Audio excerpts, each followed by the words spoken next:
Hello बच्चों, आप लोग कैसे हैं? अच्छे होंगे। भगवान से कामना करते हैं कि आप लोग और पढ़िए और आगे बढ़िए, अपने माँ पिताजी का नाम और रोशन कीजिए। देखिए, क्लास 10th का आज VVI टाइप मैंने पॉइंट बोली उसको, VVI पॉइंट में हम लोग पढ़ना है प्रतिस्थापन विधि, जो चैप्टर 3 से रिलेटेड है। चैप्टर 3 का नाम है दो चर वाले रैखिक समीकरण युग्म। दो चर वाले रैखिक समीकरण युग्म चैप्टर 3 का नाम है। इंग्लिश में इसको बोलते हैं pair of linear equation into variable. दो चर वाले रैखिक समीकरण को इंग्लिश में बोलते हैं pair of linear equation into variable, जो चैप्टर 3 में पढ़ना है। ऐसे तो बेसिकली 10th क्लास में 10 नंबर का चैप्टर है। इसमें 5 विधि होती है। सबसे ज्यादा इंपॉर्टेंट ग्राफीय विधि होती है, जो हर साल मैट्रिक के एग्जाम में 5 नंबर में आता है और बेहतरीन ढंग से बच्चे इसको जवाब देते हैं एकदम लाजवाब गढ़ता के साथ। यहाँ देखिए, आज हम लोग ग्राफीय विधि तो नहीं पढ़ रहे हैं, लेकिन हम लोग उसी का छोटा टाइप पढ़ रहे हैं, प्रतिस्थापन विधि। बहुत ही ज्यादा इंपॉर्टेंट है, जो मैट्रिक एग्जाम में 2 नंबर में आता ही आता है। आपका लाइफ का सबसे इंपॉर्टेंट सवाल आज हम आपको सॉल्व करके दिखा रहे हैं, जिसका नाम है प्रतिस्थापन विधि। तो रेडी, चलिए आ जाइए बोर्ड की तरफ। तो प्रतिस्थापन विधि क्या है से समझते हैं। प्रतिस्थापन विधि से x और y का वैल्यू निकालना है। x बराबर वाट और y बराबर वाट। प्रतिस्थापन विधि से x और y का वैल्यू निकालना है। बनाने के लिए पहले लिखेंगे हम लोग सॉल्व। देखिए बच्चा, 10th क्लास में मैट्रिक में खासकर जो बिहार बोर्ड है, इसमें बच्चा 100 मार्क्स का मैथ बनाकर आता है, लेकिन उसका नंबर कटता कहाँ है। बच्चा आता है परीक्षा देकर तो बोलता है कि सर हम तो 100 में 100 मैथ बनाए हैं, लेकिन नंबर कटता कहाँ। नंबर उसका प्रोसेस पर कटता है, नंबर उसका राइटिंग पर कटता है, नंबर उसको चूकी इसलिए या सॉल्व ये सब कहाँ देना है, कहाँ बराबर के साइन देना है, वहाँ पे ज़्यादा नंबर कटता है। तो ये सब गलती आप ना करें। आप क्लास 10th में बच्चा विद्यार्थी न है, नेट पोछवा क्लास में न पढ़े थे बाबू, अच्छा से समझते बूझते आगे बढ़ना है, ठीक है ना। तो सबसे पहले मैथ बनाने का पहला तरीका है सॉल्व लिखेंगे, तब हम लोग इस 2 समीकरण को प्रतिस्थापन विधि के द्वारा हल करेंगे। अब प्रतिस्थापन विधि चैप्टर 3 में पढ़ना है, और चैप्टर 3 का नाम है दो चर वाले रैखिक समीकरण युग्म, जिसको इंग्लिश में बोलते हैं pair of linear equation into variable. चलिए तो स्टार्ट हो जाते हैं। प्रतिस्थापन विधि से x और y का वैल्यू निकालना है, जो मैट्रिक एग्जाम में 2 नंबर में आता है। भाई लिख लीजिए, एकदम आता ही आता है। तो देखिए प्रतिस्थापन विधि कैसे बनता है। तो लिखेंगे आगे हम यहाँ से समीकरण फर्स्ट से। देखिए एकदम नॉर्मल ढंग से पढ़िएगा, सबको समझ में आएगा। लिखेंगे हम लोग समीकरण फर्स्ट से। तो समीकरण फर्स्ट है क्या? समीकरण फर्स्ट है 3x + 2y = 4। समीकरण फर्स्ट। इसमें प्रतिस्थापन विधि में बहुत अच्छा कॉन्सेप्ट है। चाहे आप x का मान बाहर निकालिए, चाहे y का मान बाहर निकालिए, किसी दोनों में से एक का मान एक, चाहे x का वैल्यू ज्ञात कर लीजिए, चाहे y का वैल्यू ज्ञात कर लीजिए। x का भी वैल्यू ज्ञात कर सकते हैं, y का भी वैल्यू ज्ञात कर सकते हैं। एक बात और छोटा सा, प्रतिस्थापन विधि बनाने का सिंपल तरीका देखिए। समीकरण फर्स्ट से x या y का मान निकाल लीजिए। समीकरण फर्स्ट से x या y का मान निकाल लीजिए। चलिए, समीकरण फर्स्ट से अगर आप x का मान निकालते हैं तो उसका मान समीकरण सेकंड में बैठाइए। समीकरण फर्स्ट से अगर आप x का वैल्यू निकालते हैं तो उसका मान समीकरण सेकंड में बैठाइए। तो x का वैल्यू बैठाइएगा तो y का मान आ जाएगा, और वो जो समीकरण सेकंड में y का मान आएगा उसका मान समीकरण फर्स्ट में बैठा दीजिए। बन गया प्रतिस्थापन। देखिए कितना इजी है, उंगली पर गिन लीजिएगा। समीकरण फर्स्ट से चलना है। समीकरण फर्स्ट से पहला पॉइंट याद रखिए। देखिए भाई, समीकरण फर्स्ट से चलना है, उसमें x का मान चाहे y का मान निकालना है। योर चॉइस भाई, यहाँ पे आपको अपना मन से निकालना है। चाहे तो आप x का वैल्यू निकालिए, न तो फिर y का वैल्यू निकालिए, योर चॉइस। तो समीकरण फर्स्ट से चलेंगे तो चाहे तो x का वैल्यू निकालेंगे, न तो फिर y का वैल्यू निकालेंगे। आप अगर x का वैल्यू निकालना चाहते हैं तो x का जो आपका मान आएगा, वो मान को उठाकर समीकरण सेकंड में रख दीजिए। x का जो मान आएगा आएगा वो मान को उठाकर आप समीकरण सेकंड में रख दीजिए, और समीकरण सेकंड में रखने के बाद जो y का मान आएगा उसको पुनः समीकरण फर्स्ट में रख दीजिए, आंसर आ जाए x और y का मान। कितना सिंपल है। तो चलिए देखते हैं हम लोग इसमें समीकरण फर्स्ट में x का मान निकालते हैं, समीकरण फर्स्ट से चलकर x का मान निकालते हैं। चलिए थोड़ा देखने का कोशिश कीजिएगा, और एक बात और, बराबर के सोचे बराबर लिखिएगा। x का वैल्यू निकालने के लिए 3x को जस के तस लिख दिए, 3x को जस के तस, 4 के 4, और यहाँ y है बाबू 2y है, 2y, तो प्लस 2y बराबर के उस साइड जाएगा बाबू, अदम मगही भाषा में सीखे माइनस में जाएगा। देखिए प्लस 2y बराबर के उस साइड गया, माइनस में गया। अगर देखिए साइन चेंज होता है, बराबर के उस साइड जा रहा है, साइन यहाँ प्लस में है तो उधर कर दीजिए माइनस में। 3x के 3x छोड़ दीजिए, 4 के 4 छोड़ दीजिए, 2y यहाँ प्लस में है, बराबर को उस साइड कर दीजिए माइनस में। अब यहाँ से x का वैल्यू फाइंड कर लीजिए, x का वैल्यू निकाल लीजिए। x का वैल्यू होता है 4 माइनस 2y बट्टा 3।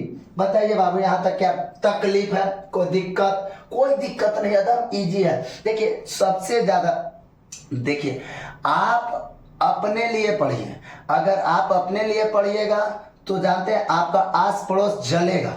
अरे फलाना के बेटो आप पढ़ी थे, अरे भाई पढ़ते ही ना, अभी पढ़ने का उम्र है, आप पढ़िएगा तभी कुछ कर पाइएगा बाबू। बहुत देखिए आजकल के जिंदगी में पढ़ाई अनमोल है। डॉक्टर APJ अब्दुल कलाम बोले थे कि अगर पढ़ेगा इंडिया तो बढ़ेगा इंडिया। आप इंडिया के भविष्य हैं, अगर आप नहीं पढ़िएगा तो आप नहीं बढ़ सकते हैं, और आप नहीं बढ़ सकते हैं तो इंडिया को क्या बढ़ाइएगा?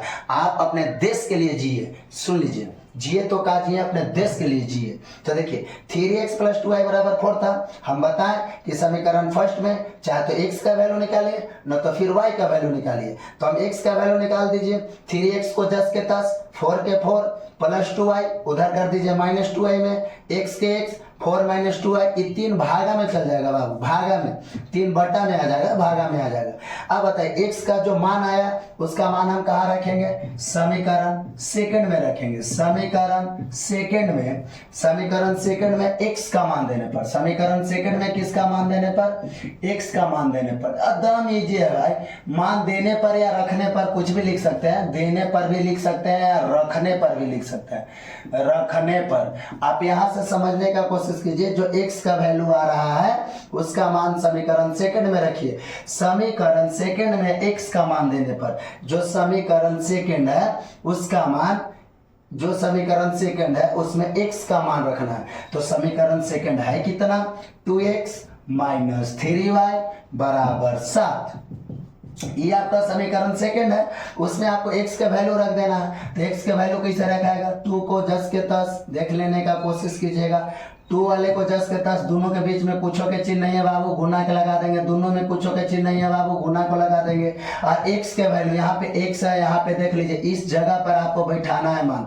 x का मान कितना है बाबू? x का मान आया 4 माइनस 2y बाई 3। आ रहा है ना समझ में छोटू? यस। तो x का मान हम रख लिए 4 माइनस 2y बाई 3। देख लीजिए कितना सिंपल, x के वैल्यू हम रख लिए 4 माइनस 3y बाई 3। अब देखिए 3y बराबर कितना? 7। देखिए कितना इजी है। x का मान समीकरण फर्स्ट से चलकर x का मान निकालें और उसका मान समीकरण सेकंड में बैठा दीजिए। अब ये 3 2 से कटेगा नहीं, कटेगा तो काट देते, नहीं कट रहा है। 3 का पहाड़ा में 2 आता नहीं है और 2 का पहाड़ा में 3 आता नहीं है, तो नहीं कट रहा है। तो 2 से दोनों में क्या कर लेंगे? मल्टीप्लाई, यानी कि गुना। गुना का साइन भी है तो गुना कीजिए। 4 दूनी के 8 माइनस 2 दूनी के 4 बट्टा, ये वाला बट्टा को 3 लेते चलिए। 4 दूनी के 8 माइनस 2 दूनी के 4 बट्टा 3 माइनस 3y बराबर 7। अब यहाँ पे क्या छिपल है बाबू? किसी भी अंक के नीचे एक छिपल रहता है, एकदम टेंशन फ्री रहिए। किसी भी अंक के नीचे एक छिपल रहता है। तो 3 का एलसीएम, 3 का जो लसा बोलते हैं लघुत्तम समापरिवर्तक, लसा का फुल फॉर्म होता है लघुत्तम समापरिवर्तक, और एलसीएम का फुल फॉर्म होता है लघुत्तम। देखिए लसा को इंग्लिश में लघुत्तम कहते हैं, लसा को इंग्लिश में एलसीएम कहते हैं, सॉरी लसा को इंग्लिश में एलसीएम कहते हैं, जिसका पूरा नाम होता है lowest common multiple. Lowest common multiple को हिंदी में कहते हैं लघुत्तम समाप्रवर्तक। तो देखिए 3 1 के एलसीएम ले लीजिए, 3 से 3 कट गया तो आप भीम के घटा तो आता ही होगा, 3 से 3 कट गया तो 8 माइनस 4y, बीच में माइनस का साइन है। एक का पहाड़ा 3 बार पढ़िएगा तो 3, माने 1 में 3 से डिवाइड दीजिएगा तो 3, 1 में 3 से डिवाइड दीजिएगा तो 3, और 3 में 3 से गुना कीजिएगा तो 3 तरीके 9 बराबर 7 के नीचे क्या हो जाएगा, 1 छिप जाएगा, कोई भी अंक के नीचे 1 रहता है। 8 के 8, 9 और 4 जोड़ेंगे, ये भी देखिए जुटेगा का है, कि दोनों का साइन माइनस में है, प्लस माइनस रहता तो घट जाता, दोनों का साइन माइनस माइनस में है, इस चलते इसको हम जोड़ दे रहे हैं। तो माइनस माइनस प्लस पर साइन रहता है माइनस का, माइनस माइनस प्लस पर साइन रहता है माइनस का। 9 और 4 13, तो 9 और 4 13/3 बराबर 7/1। समझ में आ रहा है ना छोटू, एकदम इजी है। तो 9 और 4 जोड़ रहे हैं 13, माइनस माइनस का साइन प्लस होता है, माइनस माइनस प्लस होता है, पर चिन्ह रहेगा माइनस का, तो 9 और 4 जोड़िएगा तो हो जाएगा बाबू 13/3 और 7 के नीचे 1। तिरछा तिरछी क्या कर लीजिएगा, गुना का, कि जब भी मैथ में बराबर का साइन आवे तो तिरछा तिरछी यहाँ से क्या कर लेंगे बाबू हम लोग, गुना। तो 8 माइनस 13y में 1 से गुना करेंगे, 8 माइनस 13y। तिरछा तिरछे गुना कब करेंगे, जब बीच में बराबर रहेगा और बट्टा में रहेगा, तब हम तिरछा तिरछी क्या करते हैं, गुना करते हैं। मैथ का कॉन्सेप्ट है बाबू। 8 माइनस 3y में 1 से गुना करेंगे तो 8 माइनस 3y। देखिए दैनिक जीवन में भी बहुत सारा कॉन्सेप्ट होता है। सुबह सो के उठते हैं तो कॉन्सेप्ट है, आप बिना मुंह धोले खाना खा लीजिएगा, कभी नहीं खा लीजिएगा। कॉन्सेप्ट है कि आप पहले ब्रश कीजिएगा, पहले तो बाथरूम जाइएगा, बाथरूम से आइएगा तो ब्रश कीजिएगा, ये सब कॉन्सेप्ट है। कॉन्सेप्ट देखिए जो दैनिक जीवन में हम लोग काम करते हैं उस सब बात हम लोग को याद रहता है, लेकिन जो पढ़ाई की बात है वो कुछ विद्यार्थी भूल जाता है, ये सब गलत बात है। अभी हम क्या मैथ में बताएं कि जब बराबर का साइन हो और बट्टा में हो तो तिरछा तिरछी मल्टीप्लाई मतलब गुना। तो 8 माइनस 3 13y में 1 से गुना करेंगे तो 8 माइनस 13y हो जाएगा, और 7 कितना हो जाएगा 21। देखिए कितना इजी है। तो माइनस 13y बराबर 21, अब प्लस 8 इधर से कुछ आ जाएगा उधर में माइनस में। बताए थे ना कि बराबर के साइन उधर जाता है तो बदल जाता है, यहीं पे बताए थे हम। यहाँ पे बताए थे कि 2y यहाँ कुछ में 2y यहाँ प्लस में है तो उधर गया तो माइनस में हो गया। उसी तरह 8 यहाँ जब किसी भी चीज का साइन ना हो तो प्लस का साइन छिपा रहता है, किसी भी चीज का साइन ना हो तो प्लस का साइन छिपा रहता है। तो 8 यहाँ प्लस में है तो उधर कर दीजिएगा तो माइनस में हो जाएगा। अब 21 से 8 घटा लीजिए, तो 21 से 8 घटा लीजिए, अभी तो जगह नहीं है, अब मेटार का जगह बनाते हैं, थोड़ा सा देखते रहिएगा। अब इसको इरेज करते हैं बाबू, बहुत ही इंपॉर्टेंट सवाल है।